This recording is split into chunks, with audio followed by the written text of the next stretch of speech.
All right. Hello, everyone. My name is Ezekiel Dorset. This is the Need-2-Node Crosstalk Show. I am your host, and with me today I have the Harry Matadeen. How you doing, fella? I'm good, Barry. Good. Got a short video here for you guys. Harry's just come off of just over a 3-day dry fast, so I'm very lucky to be to have him at my home at the moment. So we're going to be talking a little bit about the dry fast, how it's gone for him, the benefits, the pros, the cons, and the qualities of dry fasting, and where we can implement these and how we should be implementing them into our lives, hopefully. And we're just going to try and leech as much information out of Harry as we possibly can. So without further ado, Harry. Yeah, bro. Thank you very much for having me here today. Yes. Okay. How are you feeling at the moment, shall I say? After this 3 days you've had? So, quite honestly, and you know this already, I've not struggled with this 3-day fast at all, to be honest with you. Not had many low moments. So it wasn't a struggle, but I did break it today. I was planning to do a little longer. 3 days, hard dry fast, technically. But I've been feeling good, and I broke it, and I still feel quite good, which is an indication to me of the power of doing these dry fasts, which, quite frankly, if you're going to look at it and analyze it, to me, are superior. Well, they all do different things. We talked about this before. They all do different things, the dry fast, the water, and the juice fast. But I think in terms of detox speed, the dry fast is the one that gets you, they say in the community, 1 day dry fast is equal to 3-day water fast equals to 6-day juice. So I like to get the job done quickly with a limited time.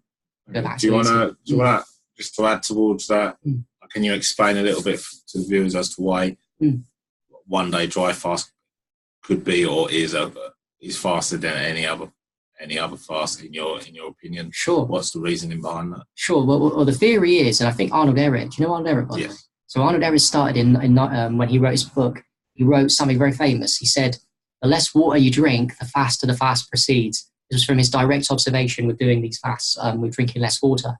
And there's a bit of debate what Arnold Ehret meant by this, but I go towards the man was very aware of dry fasting. He's definitely aware of less water. And if he's saying, and his observation is smart, less water, the faster it proceeds, I believe that's where we started becoming more mainstream. Right. It opened up the community to this idea that, okay, this legend Arnold Ehret's right about fruits, possibly. He's right about mucus-forming foods. Let's start doing the dry fasting. Now, as for why, I'd actually like to know your opinion on why it is the fastest. For me, and I don't know, this is just my opinion, I think he's right, the less water, because I actually think you might not believe in this one, but it's fine, we're still learning. I think that the more water you put in your system, even if it's distilled water, reverse osmosis, debatable pH urine, but the more water generally you put in your system, the more it taxes your body, because your kidneys still have to do a lot of work, even if it's pure water. You're still putting, it's better than solids in terms of energy. But it's still food. But it's still some kind of work to the system. It's still relying on something external. That's the best way to put it. When really what we're looking to do is to rely on just the ground, the sun, and oxygen. So that's why it seems to, we can go deeper with this. Like, if you think of the science, we do know the autophagy process of stem cells and cells multiplying, it seems to go quicker. I believe there's science that it goes quicker on the dry fast.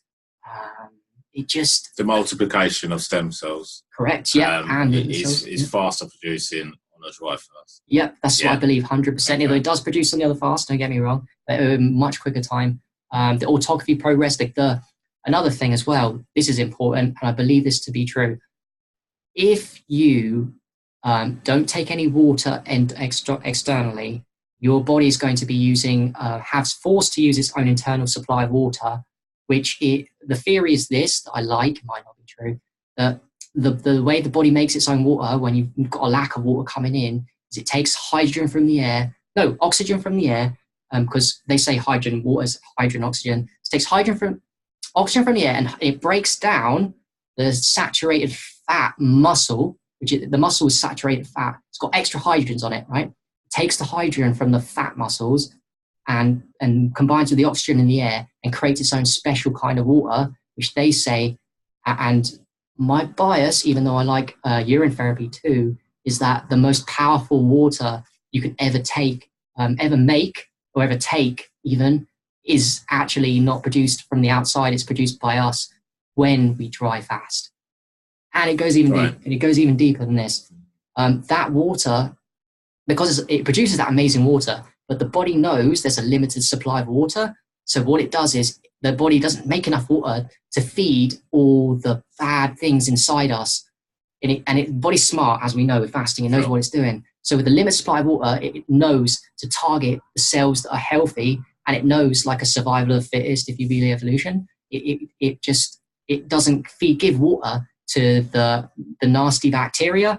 The parasites don't get the water, unhealthy cells, and they die. And to me, if you're diseased, which we're not, but if you are diseased, quick ways with urine therapy as well to cure disease is to kill those unhealthy cells by dry fasting and literally starving the inflammation. Cause inflammation, you could argue, and I believe this to be true too, is fed by water. So water fasting would feed inflammation, unless you're doing it a long time. But if you starve the body of water, in my opinion, there is no disease that can multiply or even survive when you do a dry fast long enough. So that's my theory. What do you think of that, bro?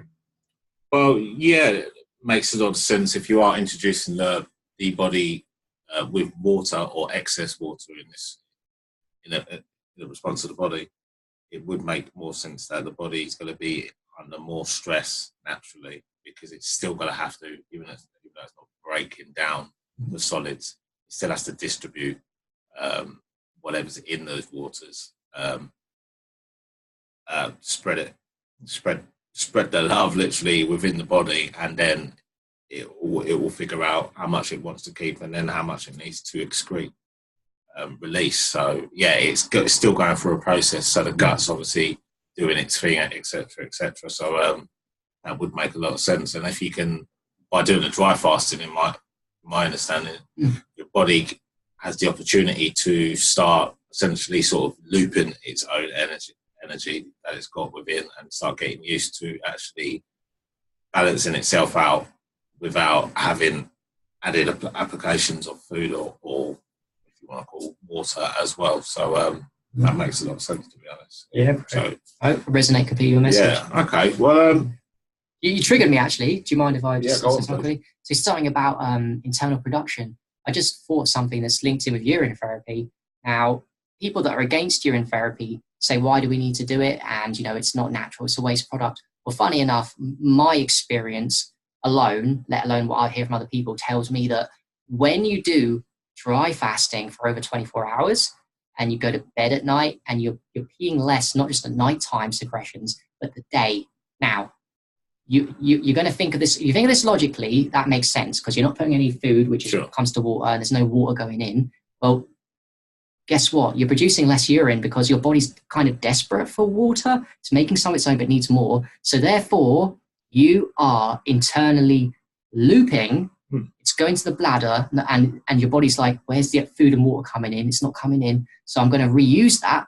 And it goes to the bladder, and it goes straight back into the system because your body's desperate for water. So therefore, if you are a dry faster that's not into urine therapy, by the way, whether you like it or not, you are at that process 24 hours plus in, just very low secretions of urine, you are doing urine therapy. And that proves to me, another proof that urine is not a waste product, because why would the body take back in a substance that's poisonous? Why would it do that? So, yeah, what do you think of that one?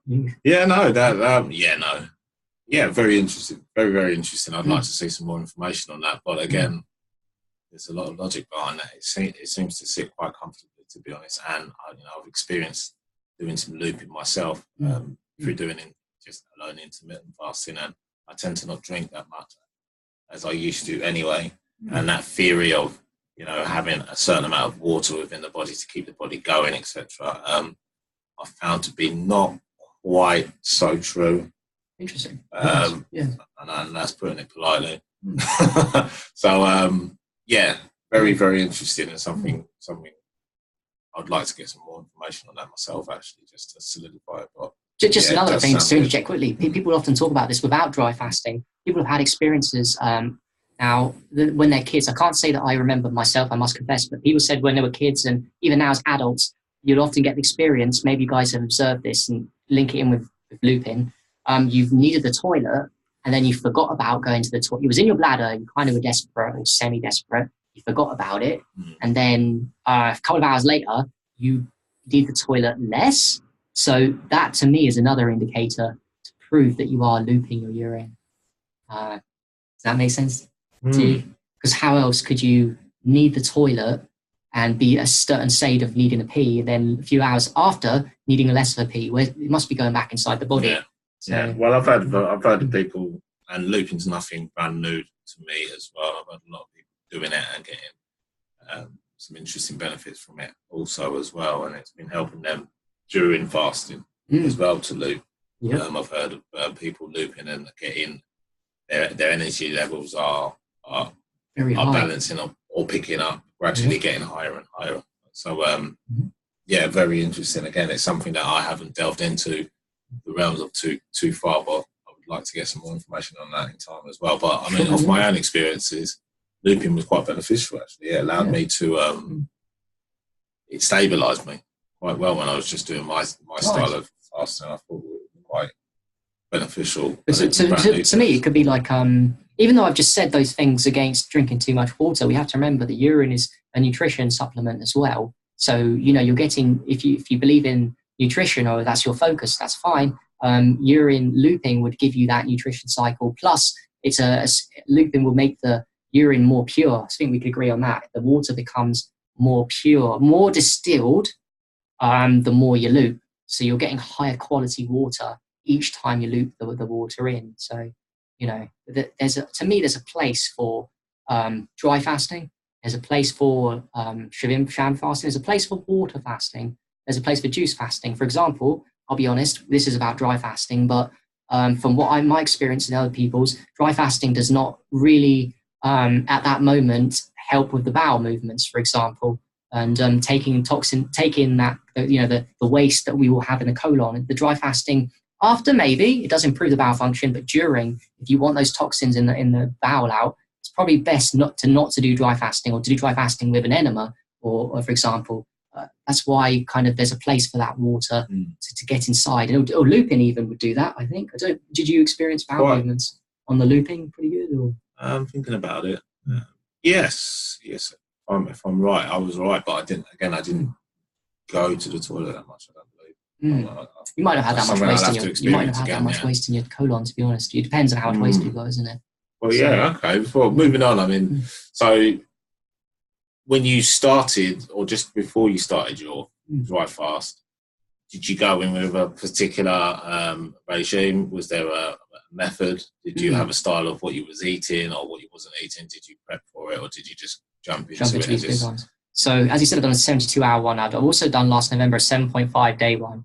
Now, here's the thing. I don't recommend people that are not experienced with this and have not done prep to go into these long fasts, because A, it's hard, B, it's also dangerous, C, it's going to test your willpower as you get into serious, what we call, Hexheimer reactions. These, it's a major body reaction because you're not clean, you're doing too much, and your toxins get released into the bloodstream way too quickly. So with that being said, yes, you have to prep a long fast. However, I consider it quite easy to learn how to dry fast, because we all, in my opinion, dry fast when we sleep. Sure. When we sleep, we're already doing 8 to 10 at least. I'll go further. I think most of you guys aren't eating, in the health community, aren't eating food last minute at night. So you're probably doing more than just sleep. You're also not drinking water, probably first things you get up in the morning. So you're probably doing 8 to 10, 12 hours a day without even knowing about it, by the way. Probably you guys. You're doing what we call an intermittent dry fast. However, that is still a period of dryness, and that is still very powerful. I actually consider when you go to sleep and not drink and eat, one of the reasons, I mean, there's loads of reasons why sleep's beneficial, rejuvenates us. I also think that one of the most powerful reasons is with dry fasting during sleep. With that being said, do I think it's enough for us in the health community and to prevent diseases to do just not when you're sleeping, maybe 10, 12 hours? No, probably not. That's not going to save you from getting diseases. You need to start, it's easy, just wait a couple of hours as getting up, you won't die. Just wait before you break your fast with whatever you normally eat. That's fine. And also, if you want to up it another way, before you go to bed, whenever your routine is at nighttime, do it 1 or 2 hours earlier and extend slowly. Try and hit 14 to 16 and get used to it. And here's the thing. You might be saying, oh, that might be hard because I'm doing 9, 10 only. Well, when you do when I started, I did a 16-hour, this was last February, how I started. I heard about dry fasting and I thought I have to try it. I actually got, what turned me onto it was what I told you earlier about one day dry fast. Someone said on Facebook, Orville Douglas said, 1 day dry fast is equal to 3 day water. I was like, whoa, this is new information. I've got to try it. So I went from doing 10 to 12 normally without realizing dry fast I upped to just 4 hours to 16. Now, when I did that, I woke up in the morning the first time and I knew there was something powerful going on because my brain state had changed. I felt more alive and energetic. That's only doing 3 or 4 hours more than normal. No food and water. I still had 2 meals a day. And, it's not that much, but it changed me and I got excited. And I've never gone lower than that 16 hours. Since I did that, I maintained it. And I've been pushing boundaries ever since from that 16 hours. And it's powerful, just that little. Okay. So as regards to your eating before you touch the dry fast, is there anything you would say to anyone that's watching, what you would possibly recommend them to jump into the fast with, or before, should I say, or enlighten us, or maybe you want to talk about how you jumped into it. Sure. Yeah, I'll talk about it because I believe I want to be more perfect with my diet and I'm not right now. So I know that fruits are very good for me now and maybe one day I'll be 100% fruit. However, even at this stage of my journey, I'm not. I did it started on 2 cooked meals a day, 16 hours with the 8-hour window, eating not so great food, just where my dad made me. It wasn't meat, but it was dairy sometimes. Dairy I still eat now, and other foods. So just 2 plates of that, no snacks in between those 2 meals. And I got benefits from it. So this is my bias and what I believe. In a way of looking at it, the diet is something you want to work on, but the dry fasting will work powerfully kind of independent of diet. Because, in my opinion, fasting is one of the fastest ways to health. And diet is a good hack and really important. And it will put bad things in you.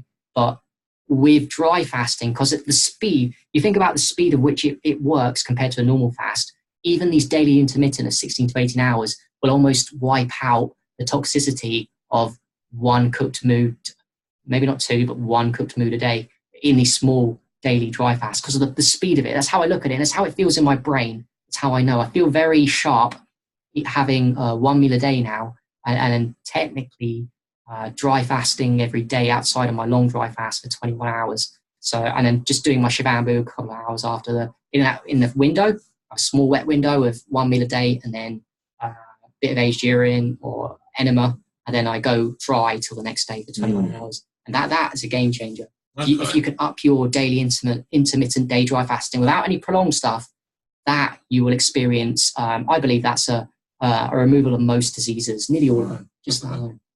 Interesting. So you spoke earlier that you've done a 7.5 day completion of a dry fast consecutively.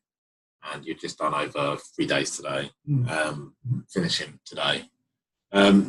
Is there a reason as to why do you want to explain why you're doing 7 days and 3 days? And what I'm trying to get at with this is, what would be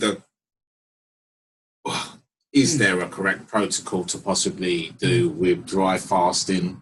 Is there a recommendation you would you're trying to aim for, or are you are you pushing the limits because you're trying to just aim for a target, or because it's quite a big deal dry fasting? And for me, I can't see it being a protocol that's going to be I'm going to be pushing for on a weekly basis, I would love to be able to, in time, get to the stage where, you know, maybe 3 of those days in a week, I'm not even not eating. I might be just doing drinking my herbal teas or something. Teas.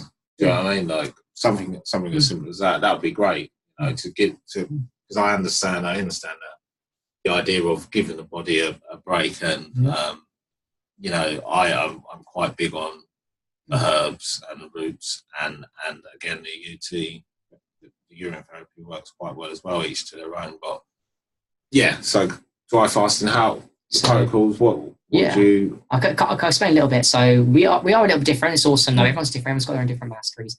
So to answer your question of why I feel like, for me personally, it's a good focus area, and why I want to do more than, which I think is enough to, like I said earlier, to heal diseases. You don't need to go, in my opinion, unless you've got a serious cancer and you're going to die.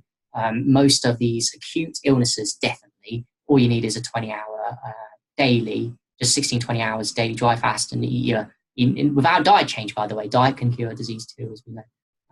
But why I do it is because I feel like, if I'm being honest, I'm here to test boundaries and I want to bust a few myths that, like, for example, nutrition from foods is the most important aspect of health. Now, I'm not denying nutrition in foods is not, minerals and vitamins is not important, but I've got a lot of things to prove and to test, because I might be wrong. I'm willing to be wrong. If I do a longer fast than this and I'm not thriving during these fasts, because, by the way, when I did my 7.5 dry fast, I could have gone, I'm not boasting or nothing, but I could have gone on longer. And that's a crazy thought to think. And this one as well, I could have gone longer, but I gave in to my emotions a little bit. So I want to see what's possible, and I want to break the lies. And I also want to see, if I'm being honest, breatharianism, this kind of aspect of, is it possible? How long is it possible? People say someone's done 14 days, but I want to see it for myself. I want to get the reference experiences of how I feel during these long fasts to prove to myself, be it right or wrong, that the body, in my opinion, seems to make more nutrients, more hormones, more vitamins, more minerals. Actually, that's not my opinion. All of these, science has proven some of these, actually. Do you aware of that? No. There's a bit of diversion. We can go with that one. It's a bit urine therapy. I don't know if you want to go with that or. Well, no. Just had a couple of questions. I just spun off my head there, but the dry fasting, keeping it to that. Yep, sure. Oh gosh, the question was right there. Sorry, I apologise. But during the dry fast, obviously, sorry, going back to the protocols, how can you explain to people how long? So you're saying 20 hours every day is what they should be daily. doing or aiming for if they want to 1 meal a day. Start healing the body. Yeah, 1 meal a day. Getting rid of illnesses and stuff like that. Yeah. Definitely. So someone who's not doing dry fasting on that sort of level, what other protocols would you possibly sort of, or what other ways could you remove diseases, or just to get health up, just because we're not in a disease state? Or? I mean, it's because the question was there, so you have to apologise because the question's just disappeared out of my brain for a moment. But nevertheless, I'll jump into the next question. That will come back. Sure. Okay, so you broke the fast. You've done 3 days.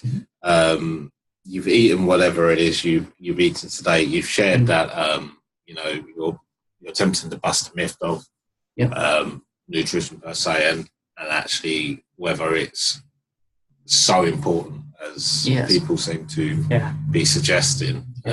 I may add to that like yourself, I do feel that yes, if you had a heavy intake of really bad foods and you were obese and very, very just not healthy, it's going to take its toll. But I seem to feel that actually, most definitely from an emotional point of view, if you're stable in that area and you're stress free to as best as can be, nutrition is going to have a slightly easier, or should I say slightly, a more comfortable role within the individual's body compared to someone who is under a lot of stress. Yes. Nutrition will take a completely different shape and form on that individual. So yeah. At the moment, how do you feel since you've eaten? What are your symptoms? So I've talked to you a little bit in private, but let's share it publicly. I feel, actually, I'd like to know your opinion on this, because I seem to feel that I feel even better now that I've broken the fast than my state yesterday with you when I was in my fast on the third day.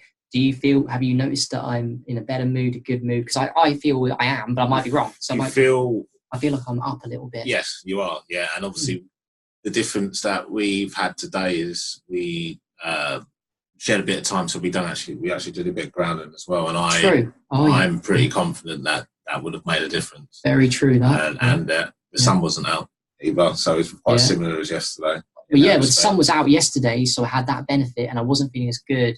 Is that the same though, was it? Yeah, I was doing a lot. Wasn't it? Yeah, yesterday I was doing a lot of pretty much naked with my kaniki shorts, see-through shorts, and just my whole chest was out, and the sun was proper out. So I did a lot of that, and I still didn't feel I felt as good yesterday. I'm not saying grounding's more important, but I feel like, okay, here's the thing. I feel you get benefits during a dry fast. However, you have to be used to a slump of sorts. Like, you're not going to be full of energy, but you're not going to be dying either. But it's a two-factor. When you do fasting, and dry fasting especially, you do get benefits during. You're mentally sharp. I said this to you. You get mentally really sharp during dry fasting, 24 hours after. Now, there's theories, and I believe one of them is correct, is increased BDNF, which is brain-derived neurotrophic factor, which is like they call miracle growth of the brain. Because if you think about what is that? Can you break that down a little bit more? Sure. I don't know the complete science of it, but it's the nerves and the connections, and what connects the nerves together is the brain-derived neurotrophic factor. And the more you have this substance, it allows create the neurons to be created. So more neurons get created by BDNF, because the BDNF in high amounts allows the neurons to connect together. And from an evolutionary point of view, the reason why people think that dry fasting, particularly in all fasting, increases BDNF levels is because if you're a caveman and you haven't got any food, your evolution's designed it to increase your brain capacity so that you have more likely chance of finding food so you don't die. So even though I'm not down with evolution, I kind of agree with that. So my point is that mentally, you are going to be, this is for everybody, your brain is going to be sharper during a dry fast. However, you probably will, with these extended ones, even like me, you will have your physical body, and depending on your level of health, you might find it a struggle. I do want to add one thing, actually, you reminded me of. And I must confess this. The first couple of times I did a 16-hour dry fast consistently, only the first, my symptoms were, I got a headache, and it was one of the worst. It was nasty. I've had that. You've had that? When have you had that? Interesting. Yeah, the first times I did. First times you did dry fasting. So the more I did them, the easier. And at that point you did them, you'd already been doing other fasting at the time you'd got those dry fasts? You'd done cleansing before that stage? Yeah, I'd done some types of cleansing, but the intermittent fasting, I mean, once I started putting in a regular regime with them consecutively, the first few, I had the mild headaches kicking in, and I felt like I was dry, as if like I should be complement myself with water, etc. But actually, once I overrid that and allowed the body to, what I feel was looping itself, so I was reusing the waters that was already within me. The next few times I tried to do it, I didn't get the same symptoms. With the same amount of dry fasting, you didn't get the symptoms. It's only a couple of times. Same experience with me. Didn't change the system. On the timing, pretty much average the same time. I went to bed, woke up, break the fast at a particular time between 12 and 2 or whatever was going on. But the headaches are very real. They disappeared. Yeah. Now, this is my theory. You might not agree, and it's fine. It's fine for people not to disagree, by the way. So, my opinion on that is that it ties in with the fact that water fasts just aren't as quick as the dry fast. And because me and Seki had done cleansing work before we did these 16-hour dry fasts or whatever not long, they were doing cleansing work, but they weren't digging as deep as these intermittent daily dry fasts. That was upping the ante the detox process, because it's a much quicker form of fasting, and therefore the headache was a symptom of headache and lethargy in the body and feeling like nauseous. These to me are reactions of the body's going through a deep cleanse, and you're filthy internally, which is fine, and the body has to push the toxins that are inside you into the bloodstream in order to get out. And this is where we get the headaches and the nausea and these kind of things. And you made a great point as well. Same with me. Like the first couple of days doing these at the same amount of time, I got headaches, and then it disappeared. Another indicator that we're doing the cleansing work, and once we have the first couple of headaches, the toxins are coming to bloodstream, removed. It's that level of detox doesn't need to be done again unless you poison yourself really bad. You've just removed a level of toxicity. That's why after a couple of times, you don't get it from that length again. Now, to go deeper, if you extend the times a little bit by a couple of hours, even a couple of hours and intermittent from 16 to 20, all of a sudden, from 16 to 20, you might get a headache again. And that's just because those 4 hours extra have any hour extra in fasting, not just dry fasting, but especially dry fasting, means you plug deeper into a detox mode. And therefore, you think you're doing well because you don't get headaches on 16-hour dry fast. Well, what you really need to do is be concerned about is that the body's got a lot of deep levels. I don't know your opinion on this. Do you feel like the body's got a lot of, you think you're healthy because you don't get reactions anymore like you used to, but in my opinion, the body, I'd like to know you as well, the body has many layers of toxicity that we can. So actually, thinking about it, another reason why I do long fasts, there's many, but one of them is because the longer the fast, and especially with dry, you can plug way deeper into these levels of toxicity. For sure, 100%. I'm not convinced that my body is at its most optimal level.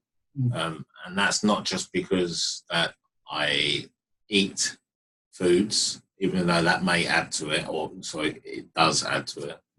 But for the sheer fact that actually it's the duration of time that my body has been under stress through eating and through the environment that it's been in. So actually, the process you're going through, which makes a lot of sense to prolong your journey of dry fasting or whatever fasting may be, particularly dry fasting, the more the body's going through this sort of purging sort of stage, or it's like it's having to take a lot of. I don't think stress is the right word. It's the longer you're going through the process of detoxing the body, the more the body is slowly chipping away at the layers of years. Like I'm not convinced that if I eat food this week, yes, I may excrete it, but I'm very sure that actually there's probably years worth of layers of crystallization that comes out in mucoid plaque and stuff like that. I know that takes a long time to get away. So with that, the protocols, the practices of dry fasting needs to be quite rigorous. And then, but after a while, if you keep chipping at it and condense it and really be quite rigorous with it, you should be able to balance yourself out. I would like to think if you're constantly doing that, then wow, you must be pretty mangled inside. But hopefully, it should get a bit lighter for you to and level out and actually have a slightly more comfortable sensation on your fasts. And with that, I would like to think that they become more comfortable, more light, and more enjoyable. Really. That's the whole point. And also, because I feel a lot of people get lost with this, is that especially when they are introduced to fasts or new approaches in nutrition or whatever they touch their hands on, when they have symptoms arise, they kind of get scared or they get worried or they think, oh, this isn't right, what's going on here? But actually that's the body's response to saying, I'm getting rid of stuff now, I'm bringing stuff to the surface. Like same instance when stuff comes to the skin, people get a bit worried and think, oh God, my skin, this. But actually that's really quite a good sign. That's a really good point. Like people actually blame, and there's quite common in the health community, that people blame the medicine and the dry fasting and the urine therapy, the aged urine on the skin and the dry fasting headaches. And they're like, I've got a headache, so this is not medicine, dry fasting. It's not just not medicine, it's making things worse. So they come to the conclusion without prior knowledge you just talked about. And then like, oh, this is not just medicine, this is harming me. And they're thinking, well, I need to drink some water now and break this dry fast because I'm dehydrating. It's very easy to get caught up in that myth. I'm sure you'd agree. Yeah, right? definitely, 100%. It's, again, the whole idea, like, you've got to appreciate that, you know, however old you are, you've had years of, your body's taken years of abuse in a certain lifestyle, if you want to call it that. In this case, how you've eaten and the environment that you're living in. So to actually introduce detoxing, this is like, your body's just got to be, you know, if it was an entity to stare at you, would basically just be saying, you know, WTF, literally, what the fuck, doing? Like, what's this? And rightly so, because it's a huge shock to the body. Well, ultimately, it's going to get some really profound results, something that it's kind of been looking for. Because your body wants to, no matter how unhealthy you are, your body will always give you 100%. Yeah, like even if it's running at 40%, it will still give you 100% of what it can give you. So I like that. What you said, the body. You said something quite profound, and I'm always learning people. So you said like the body's always working for you. Even if plant, you said you compared it with two plants. So you said that even the plant's not getting fed water, it will give 100%. Everything, nature, and especially a human body, is always working for you. It's only humans that work against what the body wants. And do you know what? If you die from a disease or you've got a chronic disease, it doesn't mean your body's failing. It is trying its best. It's just you are toxing yourself up too much. You know? Yeah, sure. So, so okay. So the symptoms. Can we start, or hopefully you can maybe incorporate some of your bodily symptoms that have occurred in this fast, particularly? This one. Yeah, sure. Bad, good. Like, do you want to touch base on that? Yeah, sure. So I'll touch base on the last one, 7.5. I didn't struggle actually for the last 7.5, but I didn't just do dry fasting. I've been into health for 2 years, so I've been doing other health protocols. This is important to note. Dry fasting is a cure-all, but I'm hoping people in the health community aren't just doing this, because the training is a couple of things. It's what we already mentioned. It's daily intermittent dry fasting. It's improving your diet. It's also exercising every day. It's also getting sunlight every day. It's also grounding a little bit every day. It's all these factors are going to play in making making dry fast. And what made me find it easy to do it wasn't just the training for dry fasting itself. Think of it like this. You improve your health, even emotionally, by the way, because emotions have huge impact on the physical health. Doing with affirmations, visualizations, all important. Anything you do for your health is going to make these long sessions easier, because your body, you're removing toxins all the time. Reflexology is another one. Massage, yoga. We talked about yoga today. Yeah. Oh, so powerful for prepping the body. There's a million things. And you want to be in that zone of like experiencing long fasts. And it's an indication how long, okay, get this, how long you can fast. If you want, I'm not sure your opinion on this, but there are actually measures in my mind of how healthy somebody is, and parameters. And one great parameter is how long into a dry fast, hard dry fast, so no water contact, absolutely none. How long into a dry fast before you start getting symptoms? It's a great, not guaranteed, it's a great indicator. How long before you get the headache? How long does it take? The first time we did it, how long was yours? Mine was 16 hours. And about the same.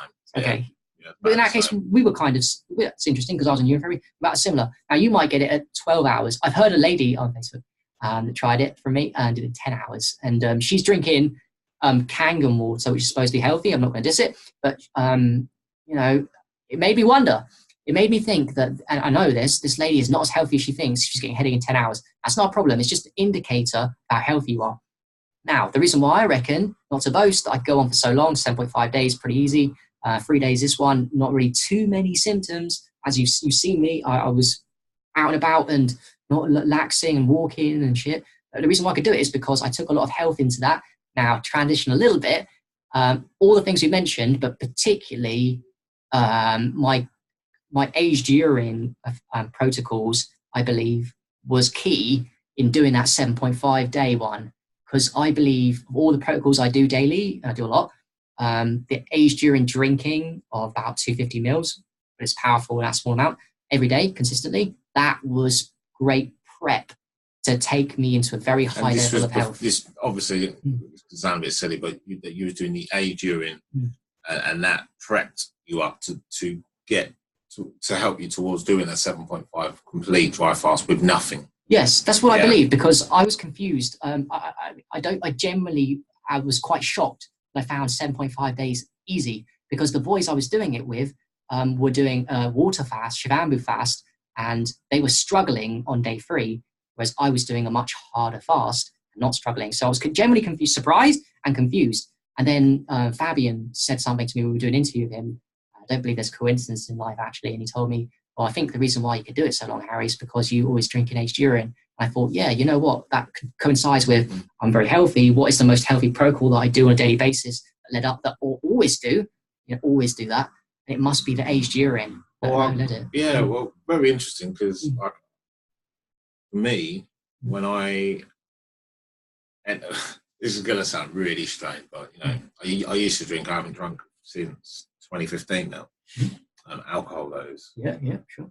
But there's something quite interesting with aged urine, and I clocked it after taking it, especially after particular types of aged, which we call firewater or whatever else, so that you get that really strong sort of stuff, and it resembled alcohol. And I was thinking, no, just kind of sort of hit going on here.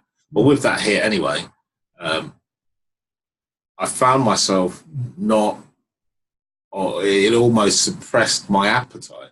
Like, I kind of felt like I didn't need to eat, or I didn't want to consume anything. I had nothing. Yeah, I had wouldn't say no appeal, or it just diminished any sort of want for anything. Right, and it helped in that manner. And I noticed that quite quickly, to be honest. Like, it was a sensation. That's why I was talking about the alcohol. It was a sensation that I was aware of. It hit my gut. I didn't want anything. I didn't feel for anything. It felt very sort of just. Did you get that easy? With only aged urine, or just because people say that something about fresh urine? Is it just aged urine? The power of aged. It was very, very evident with age. Now, I do fresh in the morning, and I've experimented with the fresh in the morning. We'll go on to the dry. I know it's like going up to use it a bit, but I've noticed that I've played around with maybe taking my fresh urine, and then I've done a little bit of shilajit, which is something that I generally tend to do in the mornings. And then I've had an apple, and that upsets my stomach. And I'm very much sure that it's the urine that doesn't like it. The urine doesn't like the apple. I don't think they don't go well together. I'm not too sure that they go too well together in such a short space of time. Actually, the fresh urine needs time to just do its thing. Give it an hour or so, for me anyway. Yeah, that's interesting. And then and I shouldn't be eating anyway till about midday if that's just a personal choice. But that's what I found with that. But okay, so jumping back onto the dry fasting again. Yeah, sure. Yeah.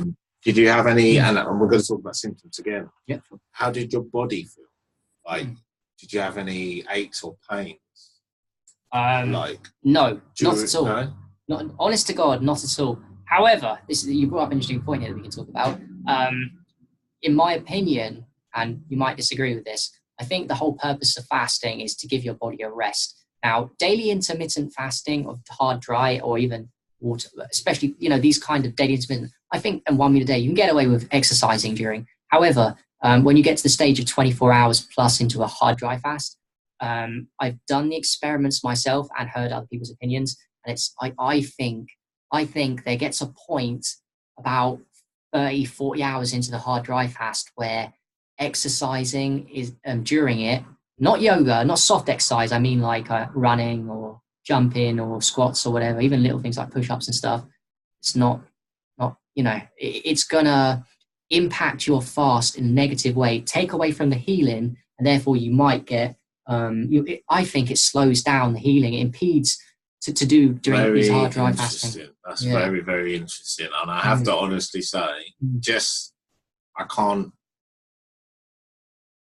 it's just a feeling that it just doesn't register to do strenuous exercises or exert yourself too far, not only from an energetical point of view, but actually from the level of repair that your body has to go through, because the whole point is you're relieving your body of certain stresses anyway. So introducing food and it having to break down the food to distribute, etc., excrete, blah, blah, blah, all the stuff that it does so well, or should do. So you've taken that away, and now you're increasing or doing the same amount of stress that you are doing normally with the body. I think it just feels right that you should maybe lessen that, give it a break so it can actually repair properly or in a faster state. But that being said, is it a bad thing to introduce exercise? Because we know some people out there that they are in particular lines of work, or they do have. They can do it. Some people can do it. Some people. I've heard stories too. You've heard stories, right? Yeah. So I'm not against it. I'm just saying I feel like we should be doing it as much. I would think.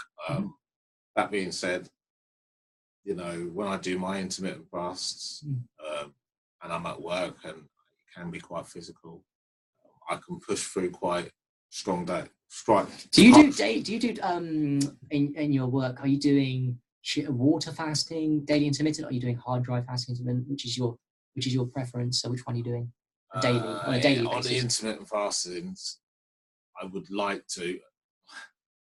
It's different. I guess you can call it water fast, because I'll probably touch my urine. Okay, I guess Shravambu fasting then daily intermittent Shravambu.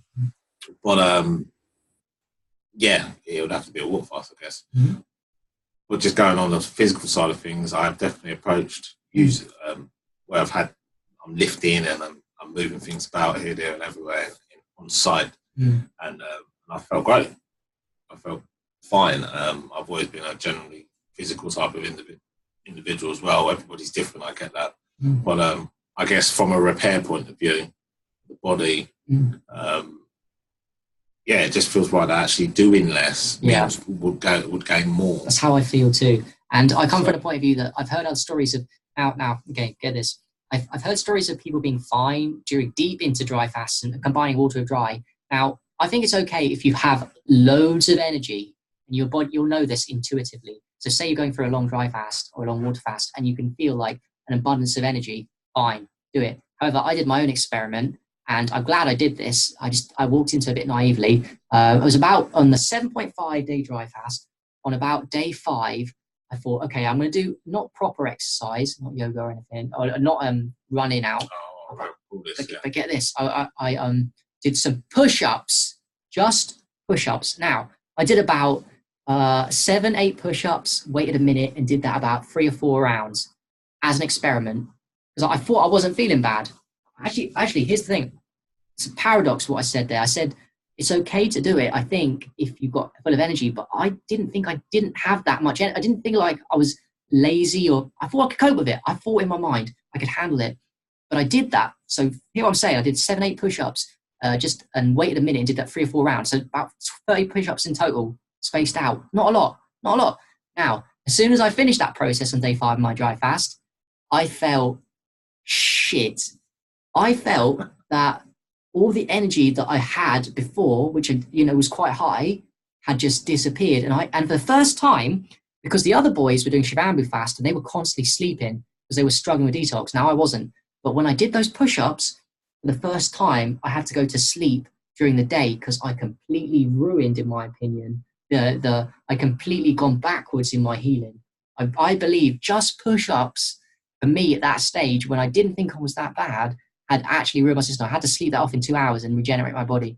So I'm thinking, apart from a soft exercise like yoga, which is don't do any exercise 2 days, 3 days plus into a dry fast, unless you are confident that you've got so much energy don't assume because you think you're doing it all right, or do the experiment. Do it like I said. Go and experiment yourself on the vessel and get these powerful reference experiences that me and Zeki talk about. That actually, there's another angle we can look at this. You could say fasting is a stress to the body, especially dry fasting. Now, stresses make us stronger, but guess what? Exercise is too. Totally, So, yeah. Mate, right? I mean, with exercise comes an acidic point of view to the body naturally. They marry together. You do exercise, acidity comes with the body. So that's why we introduced alkalinity to balance it back out. So if you're dry fasting, in my head, you know, I haven't got the science whiz going on here, but something's telling me that, you know, if you're putting your body in a stressful sense of acidity going on, and you're at a, you know, not a critical point, but a fragile point, that could be quite detrimental. That could be really Two stresses on the body. You're already stressing out the body whilst it's healing, and you're expending double the energy with exercise. You're not adding any waters or anything to balance the acidity out, which you know you want to put some electrolytes in your body at least. You know what I mean, of some sort. Yeah, and dry fasting is nothing, by the way. No electrolytes, no water touching. No water. So that's got to be quite difficult, surely. Like, you've got to feel. Yeah. No, it really is. It really is. Yeah. Can we touch bases with oh shit, mate, I've just spilled the drink a little bit. Sorry. Can we touch base a little bit with the difference? There's two types of fast we have to know here. With the dry fasting. Now, I'm sure you're aware of this. If you're not, that's cool. Hard dry fasting and soft dry fasting. I've heard of this. So please explain. So from my experience, what the science says is that the soft dry fast is water contact. That could include showers with water, tap water. It's basically touching water at any time. Not eating. Yes. Oh, yes. There we go. It's not eating. It's not drinking water. Soft dry fast is interacting with water of your skin. Now, we call it soft because the water's interacting. Now, the reason why it's soft is because in the science community, we believe, and I believe them to be correct, when you go 24 hours plus into a dry, or actually, in my opinion, when you go into 14 hours only into the dry fast, the body seems to get super absorbent because, you know, there's a lack of water. Sure. So the body's clever. The body doesn't like the stress in a way, and it wants to, the skin becomes way more absorbent than that water. So in the soft dry fast, what we're saying is it's soft because you're risking water. It's not a bad thing. Your water is very likely to be absorbed. Any kind of water, any fluid actually, that includes bad fluids too. They will be absorbed into the skin, so you've got to be careful. That's the soft dry fast. Now that's fine, but be aware that if you're doing a soft dry fast, even on the intermittent 14 hours plus, if you're doing a shower in that period, that water from the shower, whether it's good or not, or tap water or distilled water, whatever, it's getting absorbed into the skin. That's why we call it soft. So you're still taking in water, just not through the mouth, right? When you do soft. Now, the hard dry fast, which is something, this is my bias. This is the only kind of dry fast I do. Soft has its place and it's fine. If you need more energy at work, it's fine. It's too hard. Do a soft dry fast because you're still getting water in your system. I do the hard, which is no water contact, no risk of water coming into my system. So in other words, I believe it's speeding up the detox process when you go through a hard dry fast because you're really depriving your body of water, and then the body can go through all the benefits we talked about, which is autophagy, lack of water, creating competition. So this perfect water goes into the places it needs to go and kills out the old cells. This is what I recommend if you're going to do these daily intermittent for results, for disease results, application of the body. Go for, if you can, start doing the up in the game of the hard dry. That's a really important point, actually. I love the focus to be more on this hard dry fasting. Now, I've heard people say there's not much difference. I believe they're incorrect. They're just not making the proper observations. There has to be. Yeah. I don't know the ins and outs, but again, the skin is the largest organ of the body. So come on, you soak yourself in a bath, and then you get out of the bath. You become a lot heavier than what you were before you got water weight. Water weight. So your body is takes weight. Water. It's obvious. So we don't have to go into it too deep. So there has to be a huge. There is. So that's the difference between the two. And the hard dry fast for me is the way to go. But if you're too you can't cope with the energy, by all means take the water in. Don't worry too much. Use the other thing. So yeah. Very interesting. So, okay, so no symptoms. So you're coming out well. And how long have you been doing the dry fast now? So, that's a question. I mean, how long have you been experimenting, and how long? What's your protocols on a weekly basis now? Sure. What are you hearing? Sure. So I started in February 2018. That was the day, the first day I heard of this one day. I told you for the one day from Orville Douglas. 1 day is equal to 3 day water. I tried it. 16 hours. Got a little headache. 14 hours in nighttime, and I knew this was legit.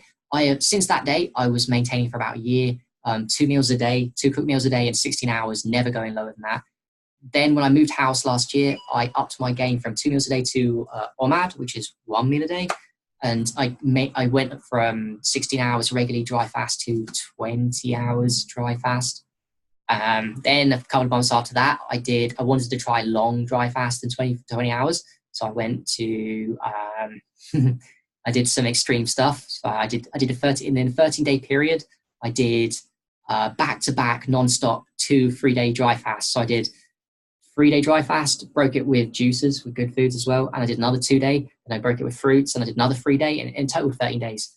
And I did a lot of experimenting in that time with. And then I went off the boil a little bit until last November when I got some momentum. I did the 7.5 day, and now I'm back on it again and realized the power of not just doing the 20 hours. For me, it's not enough to amplify my vessel. There's too much toxicity inside me for me to justify just doing 20 hours a day and not extra. So at this moment, I'm thinking I want to, for personal reasons, break my records. I guess that could be like an ego thing, if I'm being honest, but I also want to see what's possible. But beyond that, my regular routine would be 1 meal every 2 days. I see that's a lifestyle possibility with no urine in between that. So what I'm saying is, if I can get to the point of 45 hours dry fast, a lifestyle with 1 meal a day, that's where I'm looking to for this year. But in the meantime, what I'm doing right now, I'm working towards a little mini goal is 1 meal a day, and then 2 days a week. Like you said, 4 days a week. You're not going to. So you said 2 days a week. You want to not 3 days a week, was it? I'd like to get to a stage where 3 days I can attempt to push to not be eating, and this is just my channel. I'm nowhere near you, so introducing probably my herbal teas if needed, to just get me through, and then hopefully in time, pushing those fasts into complete dry fasts if we can, So I guess what we're saying here is soft dry fast to hard dry fast. So that's kind of where I'm going. So I'd say the same thing. I think very realistic for me now is I'm doing finally having 1 day break a week. So I'm eating 6 meals a day at the moment and at home, and 1 day off. I want to get that up to very soon 5 meals a day and 2. You see, it's a process. I said to you I want to get to 1 meal every 2 days as a lifestyle. But what I'm doing is I'm not rushing the process. This is an important lesson for you guys. I can't rush the process because I don't have the willpower. Everyone's willpower must be built up slowly, because if you don't, you're not going to get your target goals. If they're too unrealistic, you won't build the willpower and you're going to get disappointed. And at that point, some people give up. That's not what we want. This is a journey of, we had this conversation before, of 2 steps forward, 1 step back, and that's fine. But we want to be making those 2 steps forward. We don't want to be plateauing and saying, because even you said you want to improve on the fasting and eating less. Same here. I just realised I messed up. It wouldn't be a soft dry fast. It would be a juice fast. Because I'm consuming and but definitely. What just to clarify for me, to even just do 1 dry fast a week would be so beneficial, bro. Or you mean like 1 day, 24 hour? To have a 24-hour reset would be fantastic. So to get to that stage and then incorporate 2-3 days doing juice fasts, whether that be UT, herbal teas, or juicy and fruit or whatever it may be, that will be fantastic on itself as well, and just depleting the amount of solids. I'm not saying I'll never eat solids, but less is definitely more. Here's the thing with that as well. It's not, I am competitive and I do want to test the boundaries of what's possible in the human body, but it's mainly about the individual, because what you just said is powerful. You said that you want to do it for you, improve on it. So it might not be my marker because maybe I'm more advanced or less advanced. It might not be my marker of what I want, but it's an improvement on your vessel. So you're getting more toxicity out of your system by upping your game by 1 day or a couple of hours. So your experience in your avatar will be more powerful and clean for you. It's not about getting depressed because other people are telling you they're doing 4-day ones and you're ruining your emotions, getting, and saying, oh, I'm not doing enough. It should be about you noticing, oh, so I'm doing 16 hours every day. It's very comfortable. Now I'm doing 20 hours and I feel better. And you should focus on that. And that should be excitement. It's not about competition. It's about, it is in a way, it's competition with how healthy you can be compared to you, not how healthy you can be compared to me, because everyone's different, starting from different points, right? Yeah, absolutely. I guess what we can do, or what I would encourage people, is to get involved, especially if you're in groups in Facebook and whatnot, and touching base with individuals like Harry and others that are in the fasting regime. You got Amanda Don Dillinger out there. She's doing her thing and whatnot. And quite a few heads out there. So definitely Sean Walsh? Sean Walsh is another one. Yeah. Very good guy. He done 11-day dry fast, by the way. He's got one of the people that's done a very hard dry fast. And look forward to cycling soon. So looking at these guys can be very inspirational, and then ultimately setting out a plan for yourselves, and really the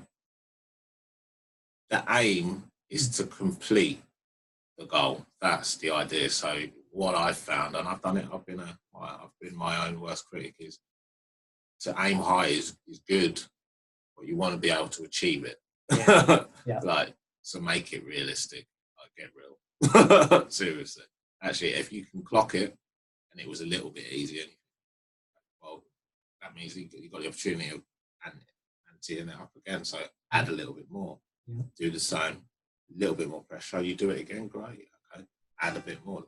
Go all the way here and you don't hit it, especially if someone who's not that fantastically on point with their emotional well-being, it can be a huge knockback. So it could be 2 steps forward, 2 steps back. You never know, and you don't want that. You want to make sure that you're always taking a step forward, and and definitely hopefully people can take something from that, because I've been my own worst critic at times, and it's not a nice place to be when you get that buzz to go forward, and then you kind of call it failure. But that was only because I'd set myself up to fail, and what I'm going with this is that, especially with the fasting, is that it's all about upgrading your body. It's upgrading your well-being. So you want to enjoy it, and you want to master it. You don't want to bully yourself. Don't be doing that. And there's a lot of wisdom and knowledge out there, and you meet people in the communities that are like always saying, they're doing great protocols, and maybe even some of them more than me, but actually emotionally they're holding themselves back, because they're always thinking they need more nutrients, they need to do this, and yet their protocols are on point. Their physical health is absolutely top, but they're actually hindering their process, are less healthy than me, even they're doing more than me, because emotionally they're in this trap of thinking, I'm not doing enough. And this is not what you want to be. You should be focusing on observations skills of, how do I feel happier? Yes, because I'm improving, and not getting caught up in this idea that I need to do this and I've not achieved my goal of dry fasting, therefore I'm a failure. It's the emotional aspect of health is so big that it can completely ruin someone that is crushing it. And I've met them, and they always weird me out on Facebook. People that are crushing in physical health, but they're not as healthy because their emotions are all over the place. They're one and the other. They can't separate the two. They really can't. Yeah, big deal, and a topic that we've spoken of in due course, for sure. So just to sum it all up, dry fasting, it sounds like something that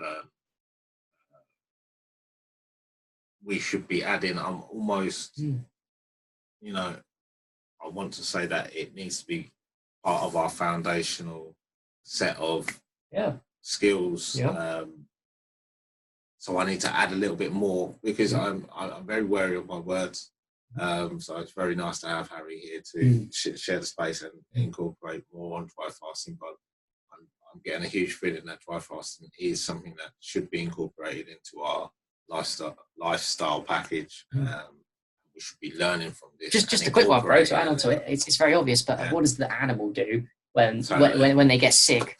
The first thing they do, stuff like that, they have like 18 hours plus. No food, no water. So, that gives you a clue. It's a bit of a no-brainer. Right? back into nature. So for sure, yeah, it's something that we need to be incorporating a lot more. Intermittent fasting is the way to go for me. This dry fasting sounds like something that is, and it is, very, very powerful. Yeah.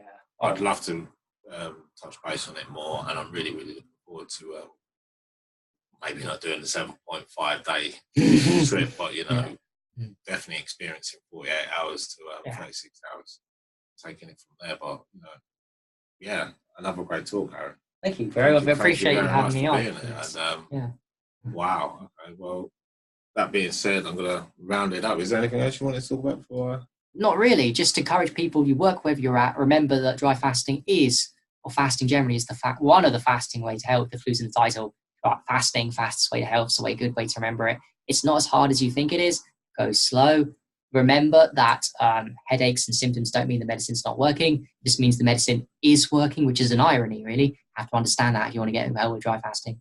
And you don't need to compete with me. This is a competition with yourself, and it will do amazing things for your health, and therefore your vibration will change. You'll become a happier person. Your personality will upgrade. You can offer more value to people in this kind of physical health state. You'll be an example to other people, to your friends and family. You will wake people up with these processes of dry fasting, and people see your vibrancy and the whites of your eyes. My eyes were very white when I do my 3 days and 7 day fast. It's very obvious. But yes, on that note, thank you, Zeke, for having me. Amazing. And I appreciate it, bro. Thank you very much, guys, for listening. It's Harry Matadeen. My name is Zeke Dorsey. Need-2-Node Crosstalk Show.